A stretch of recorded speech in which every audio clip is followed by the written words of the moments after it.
This channel is for educational purposes only. Please do your own due diligence before making any investment decisions.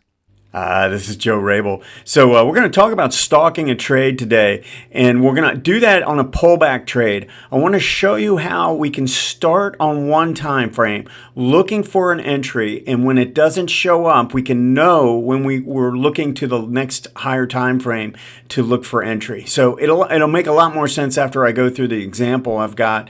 But what we're trying to do is make sure we're trading the correct time frame, and sometimes it's not all that obvious when you get started. All right, so let's go ahead and get going with this. Now, before we do, if you want to learn more about these techniques, I would suggest clicking the link in the description to find out more about my book. Also, if you do enjoy this content, please hit that like button and also subscribe. Okay, so I've got the stock of PTC Therapeutics. Now I've got the monthly chart here in the bottom left, weekly in the bottom right, and then daily in the upper right. We're going to focus on these three time frames in this example today.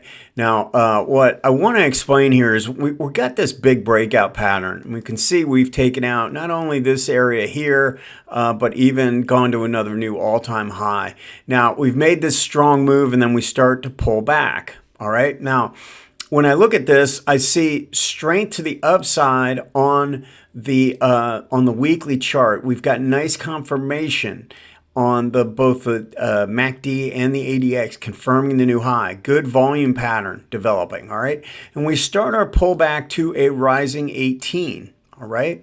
Now, we use the daily time frame to help us with this entry pattern. If you notice what happened here, it was more of a sideways consolidation rather than a downward one. We didn't have really a classic ABC like that, right? It was definitely more of a sideways pattern. All right. So when I see that, I want to look at the I do want to look at the ADX, and when that drops down under and I see this kind of low ADX condition developing, I start to think I'm looking for a breakout trade. All right. I'm not really looking for any kind of a downward break or an upside move to the, like a reversal pattern coming back up. I'm looking for a break above this prior high. Okay, O'Neill calls this a double bottom setup, right? Where we get like that and we look for a double bottom to form, and then taking out this high is the trigger.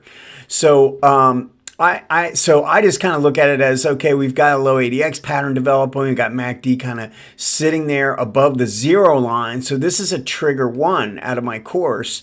And when I look at that, in this case, I'm looking at a horizontal trend line because I can't really draw a downward one. All right. So when that happens, we're sitting back and waiting. And if you notice, we never took out the high of this bar right here. All right. So when that's the case, we just stay and be patient. And then if you notice, we break down, we rally up, and then we fail and we start moving to the downside. Now, while that's taking place, we're breaking the 18 week, and it's rolling over. All right. Once this flattens out and rolls over, we no longer have a trade to look for on the smaller time frame daily. We are not looking for that. Now what happens is the weekly becomes the lower time frame, and we're looking for a pullback on the monthly chart, and we're going to wait for the weekly to follow this same pattern where we get a cross of the 18 below the 40 and get our setup, right? We're going to watch the MACD and see if it can hold the zero line or not. We're going to get this ADX, which is really, really strong, and we're going to let that come down here. Okay. Now, one of the things I do like to do in this situation is watch the RSI, because you can see what's happened so far. The RSI 20 has come down to right in the area of the 50 level. All right. If we were to have any more downside here, we go to another new low, then it's going to kind of take this RSI signal out of the equation. And if that were to happen, it would also probably make it very difficult for this signal to take place quickly. All right.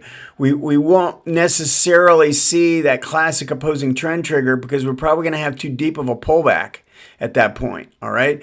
That would probably, so in other words, if this were to come down and make another lower low, I would be assuming that this is going to cross over and that this process is going to take a lot more time. So it's a good thing to be on the lookout for when we're stalking the trade on that time frame. Watch and see how the RSI does. If the RSI can't hold, then we know we're in for a longer play and we can be a lot more patient. The odds are if the RSI doesn't hold, then MACD probably doesn't either, and we're looking for a lot more confirmation as we're coming back. We're going to look for a break to the upside and then a pullback and then a higher low to be forming, okay? But right now, we do want to watch this specific trade. And the reason is because we have a lot of strength to the upside. Okay. So if we have that in place and we're pulling back to the breakout line, if we're pulling back towards the breakout area, we can still be watching this trade for a setup.